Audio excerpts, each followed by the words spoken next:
And yeah, so this replay will be available on YouTube, of course, when the time comes. We are going to give people a couple to hop on. Rachel's reminder actually just went off in my inbox, so she will be here soon. But I just want to welcome all of you guys. I'm so excited. Like, I'm really, really, really, really, really excited. I've been going mentally insane and wired and just own it, okay? So I know a lot of you may or may not, or may have already heard Rachel's story before. It's really, really touching. I'm going to let her tell it when she gets on here.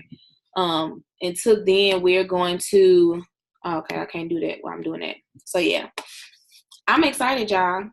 Let me unmute. Okay. I unmuted you, Rachel, because it automatically mutes people when they come on. So at least I think I did. No, it didn't work. Okay, there we go. Hey! I think it did it again. I think you may have to unmute yourself. No, it would let me unmute myself. No, it would. I had just gotten the car, so hi, hello. Hello. Thank you so much for joining us today. You're welcome. Where is everybody at? Look, sometimes they be on CP time. Like, I'm talking about the people that's on. Y'all don't come into the room? You don't see them in here? All I see is your face. There we go. Y'all gotta come into the room. Be present. Be present. We deep. Yeah. Hey girl. She said we deep. Show y'all a picture. Y'all gotta, that's one of the things on our team. Come into the room. Be present. I don't care what you're doing. Unless you like on the toilet boo-booing or something. Oh, Lord. I'm just saying. So I was telling them earlier, like, all day, so I was like, yeah, I'm so excited. Like, it was real last minute, but I was praying when I was typing. I anointed my fingers before I touched this keyboard to inbox you. Like, Lord, please let her say yes. That is so funny. So we're going to go ahead and get started. Just to start off, just tell them like a little bit about you, because I know we do have a couple newbies that are on here that have not like experienced conference or heard your story before. So just kind of tell them a little bit about yourself and how you got into the business and things like that. Sure. So my name is Rachel Whigham. I've been with It Works 5.5 years. Actually, oh my gosh, I'm coming up on, it'll be 6 years really soon. Like, the time is flying by. I started as a single mom, and I was robbing Peter to pay Paul. So I was broke, and I just needed some extra money, and somebody presented the opportunity. Once I saw the wrap worked, and I heard how much money this lady was making, I was like, yes. But what really made me stay is when I found out it was a Christian-based business, and I learned the heart of the company, and then also the money that I was able to make. That was the icing on the cake. So it just solidified my existence in the company. But let's see, a little bit about my story. So of course, I'm a mom. My oldest son is 12 years old. We have a 1-year-old. He's actually 15 months. His name is Zayden. He's here in my lap. And then I'm married, and I've been with my husband for 10 years, but we've been married we're coming up on our 5th year. When I started this business, I had a master's in professional I still have a master's in professional counseling. And I don't know, I thought I would one day maybe have my own practice or whatever. I was going to go back to school and get my PhD because I wanted to be able to make more money. And, I never saw myself doing anything like this, but I decided to say yes and just trust God. So much has happened in my life. I just love helping other people. It's what I do. I went to school to help other people, and this business allowed me the ability to help other people on another level. So, it also allowed me to help other people and not be left out. I was a mental health case manager, and in case management, you help people all day long and you get paid bottom of the barrel. So this allowed me to be able to truly help people change their lives. And I was not left out. I was like, okay, it's cool. Like, I'd never experienced anything like that. So that was a blessing. I don't know, guys, It Works has completely changed every aspect of my life. Like, nothing from the day that I started outside. No, nothing. Not even my name. Nothing from the day that I started is the same. I was able to use this business to pay $15,000 extra on my wedding. Went $15,000 over budget on our wedding. We use this business to be able to build a home. We use this business to be able to pay for infertility. We use this business to grow closer to Christ. I use this business to bring my husband home. We're actually at a basketball game right now. God opened up the door for him to be able to coach at his alma mater school. And so I think this is my husband's 5th year coaching. And he wouldn't have been able to take the position if it wasn't for It Works, because of his job and the restrictions and how he wasn't able to get here for practice and things like that. So he's a full-time basketball coach. And then of course he helps me with It Works. Oh my gosh, I've been home. I've been a full-time entrepreneur for almost 5 years now. I don't know, guys. I can tell you a million and one things. Of course, we've paid debt. We've gotten cards. We have 2 single moms, so we've been able to help our moms. Now I really want to be debt free. I know what that means. Let's say that, because at first, I remember having a conversation with Cammie, and I was like, Mark always talking about, debt free, sexy, and all this other stuff, and sleeping in a house that's paid for. I said, Cammie, what you got to realize about where I come from, we rent. So when you're talking about sleeping in a house that's paid for, baby, we don't even own a house. Like, we can't even relate to that. So now, that I own my own house, like, now I understand what they meant about sleeping in a house that's paid for. And just, I don't know. Listen, y'all, I could go on and on and on, but just knowing that this business has done so much, but I know it hasn't even scratched the surface of what it's about to do. So, I mean, if it's something specifically you want me to talk about, just let me know. But that's the gist of it. Yeah, that's amazing. I always love to hear your story. It makes me cry all the time, because I'll be like, man, this is so close to home, because in St. Louis, people don't own houses over here, so they just don't. Okay. Yeah, we right next door. I went to Harris Stowe, then went to UMSA. My husband went to Harris Stowe. I know. He a part of Beta Nu. I know a lot of them. Yeah. Wait, that ain't a good thing. I'm just playing. I'm just playing. So, like, pretty much a lot of us that are on here now have been with the company like for a while. Some of us kind of inconsistent, some of us consistent. But we went through that whole, I guess you can call it, orphan stage, when a lot of the top leaders just kind of, left, transition and stuff like that. So I really wanted to kind of get some encouraging words and just kind of see how you dealt with the transition with like your upline leaving, or like with team members leaving. Like, how do you really get over that? Because a lot of us are still kind of stuck in like that hump of like, man, what do we do now? So y'all not gonna like what I gotta say. We gonna have to take it anyway. Y'all not gonna like it. I can be honest with y'all? Okay. None of that matters. And if you were ever that attached to a person, that somebody leaving you stops your business, blocks your blessings, stops you from being able to be successful and do what it is that God brought you to this business to do, you were never really invested anyway. My upline quit 2 months into the game, and we were just so happened. I mean, she quit, but she was still running auto ship. But and it's somebody we know, like, you know what I'm saying? It's actually my husband's ship's wife. So like this, I mean, his blind brother, for those who don't know Greek life. And so it was somebody we saw all the time. No hard feelings. Like, it is, I didn't join this business for you. You presented the opportunity to me and to help change my life, and I said yes to it. But at the end of the day, I joined because I needed to be able to pay my son's tuition. I joined because I was a single mom and I was struggling. And once I connected to the heart of the company, it didn't matter if you were here or not. Like, God was going to see me through it. So then on the flip side, we were connected to her upline, and we decided to disconnect because they were janky. And y'all know what's the craziest thing? All them people leaving, the people who we disconnected from were behind it all. So our old uplines are who came and took everybody, like who convinced everybody to go with them. So we knew, it was like, thank you, God, for just that discernment for us to disconnect from people like that, because that is so janky to be messing with somebody's life. But then also, you have to be mindful of who's leading you. If the person who's leading you doesn't have an anchor, why don't you think that they'll float in the wind? Like, what God do they serve? You know what I'm saying? And I'm not saying the people that left don't serve God. Don't get my words twisted.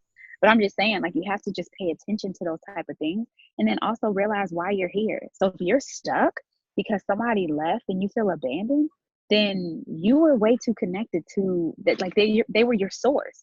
And that means you have the wrong source. And so God ain't gonna bless that anyway until you get your eyes on the person that really is in charge of whether you're successful or not. And how in the world do you have somebody come in and they're trusting you to help you with their business? And you're so fixated on who left and who's not here, where you can't even help the people who God wants to send your way for you to help in order for you to get to where He intends for you to be. So is your mission wrong? Are you here for the wrong reason? Did you forget your why? Because for me, I could care less that she wasn't here. And I was going to love on the people that God put in front of me for me to be on my team. And we were going to do it. Like, that was it. So I haven't had an upline basically since I started. And I have a large team. And my team, we have morals and values that we just sat down and we decided together, and then we ran for it. Have people left? Absolutely. Do I care? Like, no. You just pray that they don't fall off the ditch. You know what I'm saying? Like, it's just like, well, God, do we know if that's what you have for them? Because let me tell you, I done been there, done that, where people tell me that Jesus told. I didn't have people tell me the Holy Spirit told them to leave. I didn't have people tell me Jesus said they didn't need to be connected to me. And do y'all think? Okay, I don't play with Jesus. So if Jesus told you to do it, baby, follow Jesus. Like, I'm not finna play with you in Jesus. Like, if you feel like it's that deep that you have to go that far to throw Jesus' name in it, do you, boo? Like, do you, boo? But that's never gonna stop what I'm doing, my purpose, and why God put me here. So if it's stopping your purpose, why you're here, then you need to reevaluate everything. Everything. I heard that. I think it was last night. Me and a couple other people pulled an all-nighter, and we fell upon one of your YouTube videos. Like, did Rachel just check us and put us in our place on the YouTube video? Checked us all the way, but we needed it though. Oh my gosh, that's so funny. So we felt all of that. So we have a couple people that asked some questions about some stuff. I have like 2 or 3. So the first one is, how do you where is it at? There we go. So how do you deal with like managing such a large team? Because a lot of us are kind of like box for promotions right now, and it's new to us to manage large teams. So how do you go about managing like with the money team and like keep it all together? I don't manage anybody. I'm an entrepreneur, and I teach people how to be entrepreneurs. I don't have time to babysit anybody. Do I support them? Absolutely. Do I love them? Absolutely. But I don't manage anybody. So that's number one. Like, when the people come in, they have like a 30-day, depending on how they're responding, 4 to 6 weeks with me. And you start like not responding to any of my messages, I'm probably not going to continue texting you after 2 weeks. But prior to that, they get text from me consistently. And when it comes to my newbies, it's just all about building a solid foundation. So I'm teaching them what it is that I do in order to be successful. We make it very simple. We have a boot camp that we add people to. They do their beginners boot camp, and then they upgrade to our big page. But when it comes to personal things, it's me reaching out saying, hey, did you do this? Because to be honest, they don't know what it means to be an entrepreneur. They have no idea. All they know is employee. And what do employees do? They're told what to do all day long. They have people who are holding them to certain standards. They have people who are evaluating them and telling them if they're doing well or not. So just having that switch from employee to entrepreneur, it can be difficult. So I always just show grace and just kind of stay in their face.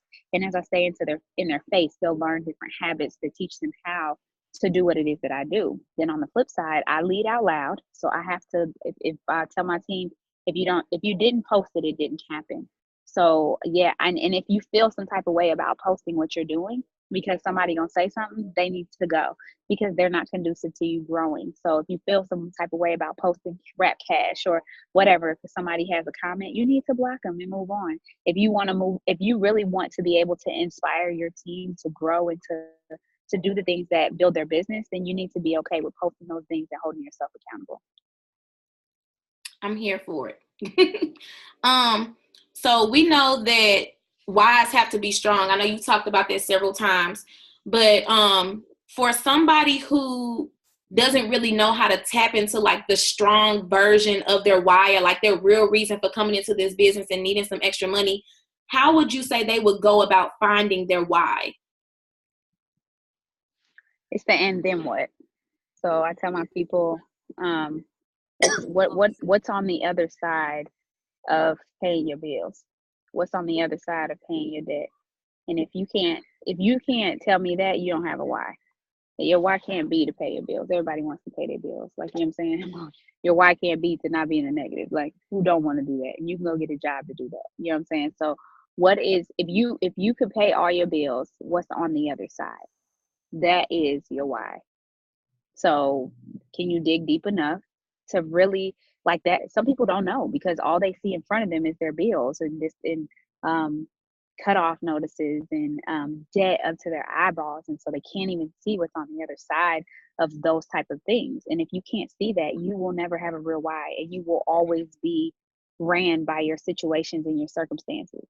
And that's when you get people who are inconsistent when it comes to their everyday work in their business, because it's all circumstantial. Oh, my bill. Okay, let me get too fast start so I can pay this. You know what I'm saying? Like, you don't want that. You want somebody who has something on the other side that they're pushing for, in order to really grow into who God intended for them to be. Like, I can't, if I just wanted to make, so for me, when I started, like, just making an extra $500, it was enough to get me started. What, after I made an extra $500, then what? That don't keep me going. You know, after I did that, and then what? If I have something big enough, I won't have to keep creating, and then what? I can just keep running in my purpose. Okay. The next one would be, so when you are posting, well, since you've been in the business period, have you ever had a time where you felt like you didn't have a story to tell that was worth posting, or like a life that was worth posting on social media where people would be more so interested in you? No. Why would you feel like your story is not important? Yeah. Makes sense. You know what I'm saying? Like, no. Mm-mm. Even when I was just a single mom making some extra money, that's impacting. Like, because I know how many single moms would love to be able to stay with their kids, because I was one. You know, I was busy. I was working a full-time job. My son was in sports. I had duties at church. I was doing hair on the side. And you telling me I could make money from my phone? You telling me I could take my son to rap appointments and make money and not have to drop him off at somebody's house?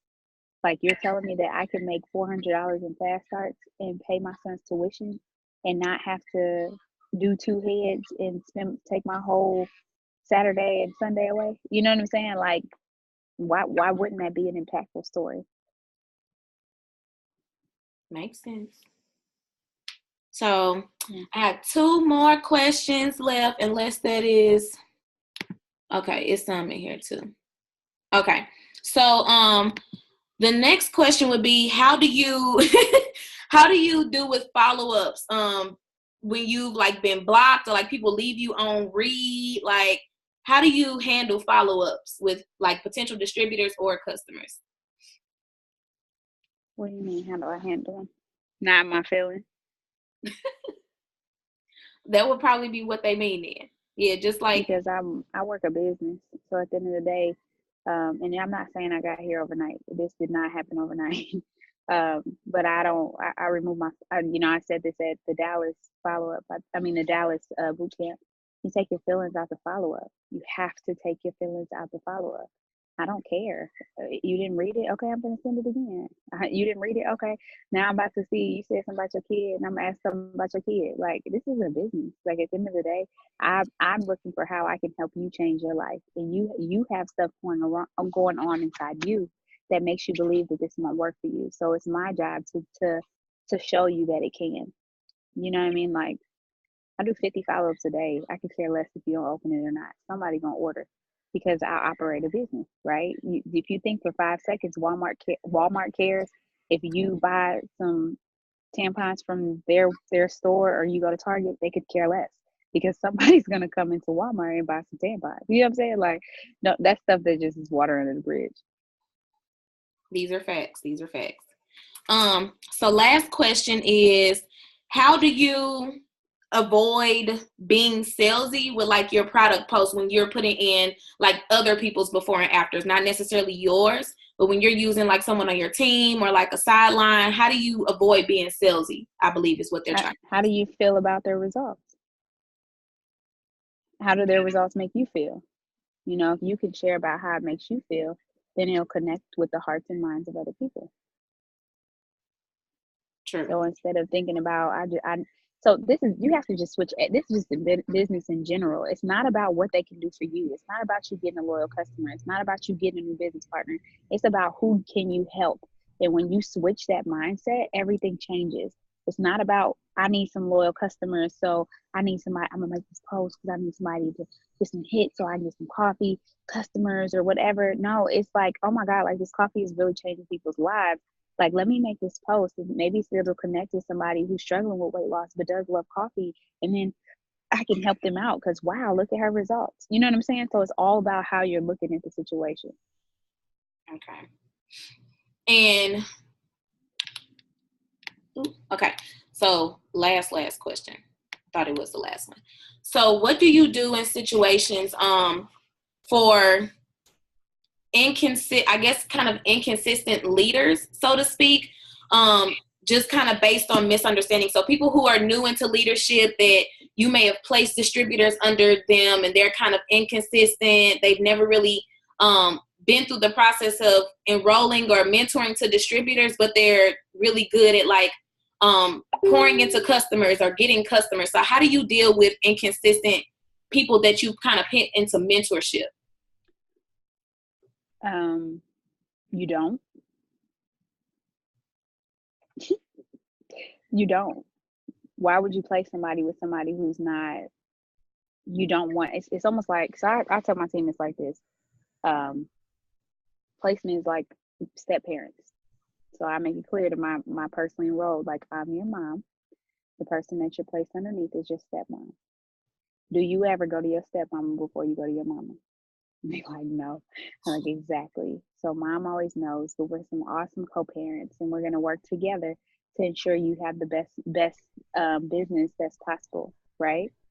Now, at the end of the day, if you wouldn't trust your kids with this lady, why in the world are you placing them underneath them? That's a good point. Because everybody can't watch my kids. Actually, like almost nobody can watch my kids, even family.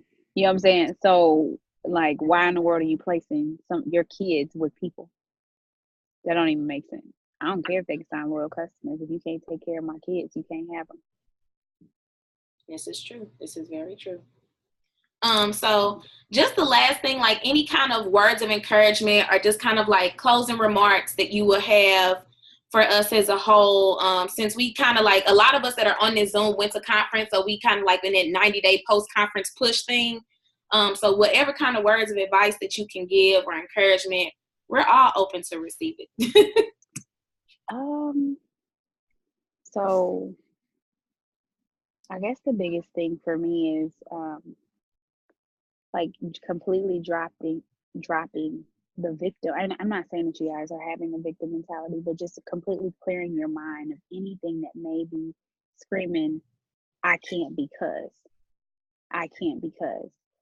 Like anything that you feel that would make you say that, or if you feel like you could even answer that statement, that needs to go. It has to go. And then also surrounded by your circle. I could care less if I know some of y'all partners on here and some of y'all clicked up and linked up. Like, if they're not helping you grow, they've gotta go. Like, they've gotta go. Like, if I'm to be honest, if the people around me did not speak to me the way that I'm speaking to myself and tell me when I'm tripping or when like stuff is not going to be conducive to me growing, we don't even have anything to talk about. You know, when I'm talking to somebody about my business and they allow me to stay in my feelings, or they don't correct me, then they've got to go. So you have to be mindful of your circle, and you have to be mindful of what you're allowing to go into your spirit day in and day out, and listening to that if somebody wanted to call me and talk to me about something, or somebody, like, first of all, I know, so a lot of y'all dealing with people who left. If y'all haven't blocked all them, y'all tripping. Block every single one of them. Unfollow like, there is no reason why they should even be able to even come into your spirit when you're trying to continue to build this business. There is no we cool or anything like that. Like, you have to, hold on, my kid. Come into the car. There is no, you get what I'm saying? Like, you have to block out any type of negative thing or negative thinking that could block you from where you say you want to go. And then my thing is like, really figure out where do you want to go? Where do you want to go and why? Where do you want to go and why? And what are the things that scare you? Like, what are the things, if it makes you afraid to reach, if it does not make you afraid to reach out to somebody, you're reaching out to the wrong people. You should be afraid when you reach out to people when it comes to the business. Like, you should feel something when you reach out to people. And what's going to happen is if you're just reaching out to people just because you're like, oh, okay, she cool or whatever, then you're going to find people that are in the exact same situation that you're in, struggling with the exact same things that you're struggling with. And then you're going to be mad when you have to help them overcome the same things that you're overcoming. You get what I'm saying? So you want to work towards, you want to reach out to the team. Oh, Jesus. Who is that? Sorry, kids, basketball kids. You have to seek the team that you desire. Seek the team that you desire, and then level up. So that means you have to work on you, become better. Let's just be honest, y'all. Like, when I hopped on here, I gotta be real with y'all. When I hopped on here, like, you could just feel the energy coming into the room. Okay. And and I'm gonna tell you, like, 9 times out of 10, like, your energy is the same. Like, nine times out of 10, your energy is the same. And if I was to hop on this Zoom and I was Cammie, would you act the same way? If I was Mark, would you act the same way? Every time you come to a meeting, you should have the same respect for whoever's in the room. You should have the same respect for yourself and your time, right? So when it comes to people's time and your time too, you should be on time. Like, I remember at conference, I had Bible study with Cammie, and I had left out my room late. I ran, and then I remember knocking on the door, and they was like, "Rachel, you so funny." I said, "No, I respect Cammie's time, and the fact that she decided I was not about to be late. I just wasn't about to be late because I respect her time." Now, on the flip side, that's dating's God mom. No, business and family are 2 different things, and I respect her time. So just be mindful. What do you desire? If you want a team full of people who are millionaires, guess what? You got to start acting like a millionaire today. You can't start whenever. You have to start today. And that means millionaire habits. How do you find out what millionaires do? Well, you got to find some and research them and get them in your circle. And what does that mean? Your circle is not your surroundings. Your circle does not have to be your surroundings. So when it comes to my circle, it doesn't have to be the people who are surrounding me. Who are you listening to every single day? Who are you following? You know what I'm saying? Like, Stephanie Dunn, she was in my circle for the longest, okay? Like, best friends for life. Like, and I would emulate the things that Stephanie Dunn was doing. You get what I'm saying? So, and when I decided I wanted to press okay. When I decided that I was going to level up my actions, I started to get people into my organization that were on a higher level than I was before, because my expectations and my intentions were different, so yeah. Okay, well, I'm here for I can do this. Thank you so much for speaking with us and encouraging us. I know we all retained something. I know for sure that I did, and I'm taking it. I was stalking your YouTube last night, then I go to sleep to 3:30 in the morning. I gotta put some new videos on there. Just taking notes and stuff. I'm like, she is snapping on me, and she don't even know she's snapping on me. Oh my God. Thank you so much for speaking with us. We really appreciate it. Enjoy your night after your basketball game. I like your shirt. Thank you. I actually have Bible study now, so I'm about to hop on there with them now. But yeah. Thanks, guys. Hopefully I said something that triggered something that hopefully didn't put you in your feelings. Hopefully not. But if it did, let it put you in your feelings enough to want to change. Right. All right, ladies. So much. Yeah, have a good night. Bye. Bye.